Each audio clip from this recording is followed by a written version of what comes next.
नमस्कार, मैं हूं आपके साथ रोहित। 9 मार्च को एक बड़ी घटना घटी। घटना थी कि भारत की एक मिसाइल पाकिस्तान के चन्नू मियां इलाके में गिरी जाकर, जिसको लेकर पाकिस्तान में हड़कंप मच गया और पाक आर्मी समेत सभी खुफिया विभाग बैठक करने लगे। उसके बाद आईएसआई भी मैदान में कूद पड़े। फिर मामले की गहन जांच करने के बाद पाकिस्तान ने भारत पर बड़ा आरोप लगाया और कहा कि भारत ने एक मिसाइल से हमला किया। इस बात को लेकर भारत ने आज आधिकारिक बयान दिया है। जी हां, रक्षा मंत्रालय ने पाकिस्तान के आरोप को मान लिया है और कहा है कि 9 मार्च को भारत की एक मिसाइल पाकिस्तान के इलाके में 124 किलोमीटर अंदर जाकर गिरी थी। डिफेंस मिनिस्ट्री ने शुक्रवार शाम जारी बयान में कहा कि यह घटना एक्सीडेंटल फायरिंग की वजह से हुई है। जानकारी देते चले कि 9 मार्च 2022 को रूटीन मेंटेनेंस के दौरान टेक्निकल गड़बड़ी हो गई, जिसके बाद मिसाइल छूट गई और पाकिस्तान के इलाके में जाकर गिरी। सरकार ने मामले को गंभीरता से लिया और कोर्ट ऑफ इंक्वायरी के ऑर्डर जारी कर दिए हैं। घटना पर उन्होंने कहा कि हम दुख जताते हैं। अच्छी बात यह है कि इस एक्सीडेंटल फायरिंग की वजह से किसी तरह की हानि नहीं हुई। पाकिस्तानी सेना के मीडिया विंग ISPR के DG major general Babar Iftikhar ने गुरुवार शाम एक प्रेस कॉन्फ्रेंस कर इस घटना का खुलासा किया। Near Mia Channu, and Pakistan Air Force initiated requisite tactical actions in accordance with the SOPs. It is important to highlight that flight path of this object endangered many international and domestic passenger flights, both in Indian and Pakistani airspace, as well as human life and property on ground.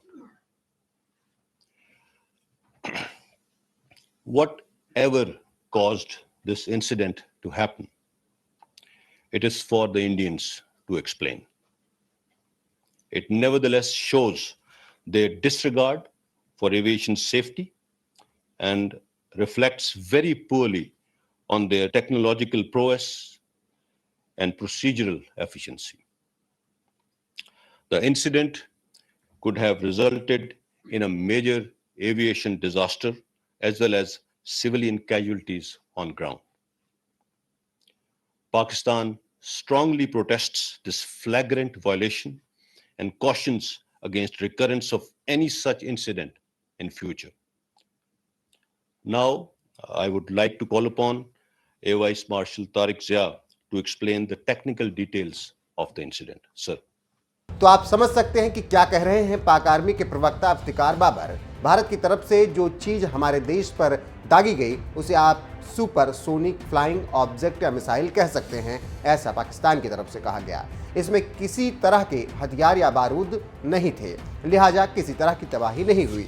यही नहीं, बाबर की press conference से पहले Pakistani media में इस तरह की खबरें आ गई थी कि भारत का कोई प्राइवेट एयरक्राफ्ट मियां चन्नू इलाके में क्रैश हुआ है। पाकिस्तानी फौज भी घटना स्थल मुल्तान के पास मियां चन्नू इलाका की बता रही थी। जानकारी देते चलें कि भारत से पाकिस्तान पहुंचने में इस मिसाइल को 3 मिनट केवल लगे थे और कुल 124 किलोमीटर की दूरी तय की थी। 6.50 पर यह क्रैश हुई थी। कुछ घरों और प्रॉपर्टीज को इससे नुकसान हुआ था। यह मिसाइल भारत के सिरसा से दागी गई थी। तो आप समझ सकते हैं कि क्या कुछ हुआ है और क्यों पाकिस्तान तमतमाया हुआ है। इसी को लेकर पाकिस्तान का भारत ने जवाब भी दिया है और स्वीकार किया है कि असली वजह क्या है और इसके पीछे कारण क्या थे।